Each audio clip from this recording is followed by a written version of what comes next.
একজন প্রবাসীর স্ত্রী পরকীয়া করতে গিয়ে এলাকাবাসীর হাতে হাতে নাতে ধরা খায়। আর ধরা খাওয়ার পরেই এলাকাবাসী সিদ্ধান্ত নেয় এই মহিলাটাকে উচিত শিক্ষা দিবে।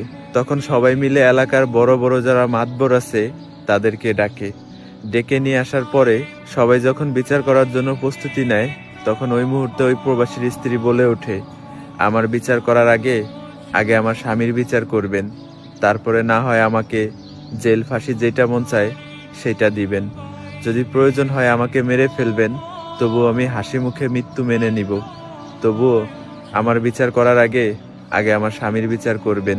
এই কথাটা শোনার পরে এলাকার মাতবরের মাথাটা নত হয়ে গেছে। তখন মাতবর সেই প্রবাসী ভাইয়ের স্ত্রীকে জিজ্ঞেস করলো, তুমি নিজেই তো পরকীয়া করতে গিয়ে ধরা খাইছো, দোষ তো তোমার, অন্যায় তো তুমি করেছো, তাহলে তোমার স্বামীর বিচার কেন হবে?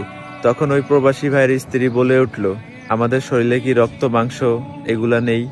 আমাদের কি কোনো অনুভূতি নেই? এই কথাটা শোনার পরে এলাকার সবার মাথা নত হয়ে গেল। তখন তারা সিদ্ধান্ত নিল তার স্বামীর বিচারটা আগে করা হোক।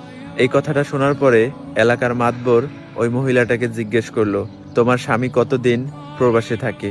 তখন সে বলে উঠল, আমার স্বামী আজকে 5 বছর হয় প্রবাসে গেছে, আমাকে বিয়ে করে মাত্র 2 মাস আমার সাথে ছিল, ওই যে গেছে আর কখনোই দেশে আসেনি। তার টাকার প্রতি এত লোভ যে সে ভুলে গেছে তার একটা স্ত্রী সে দেশে রেখে গেছে। আসলে এই ঘটনা থেকে আপনি কাকে দোষ দিবেন সেটা জানি না, তবে আমার ব্যক্তিগত জায়গা থেকে এই প্রবাসী ভাইয়ের স্ত্রীর বিন্দু পরিমাণ কোনো দোষ ছিল না, সম্পূর্ণ দোষ ছিল প্রবাসী ভাইটার।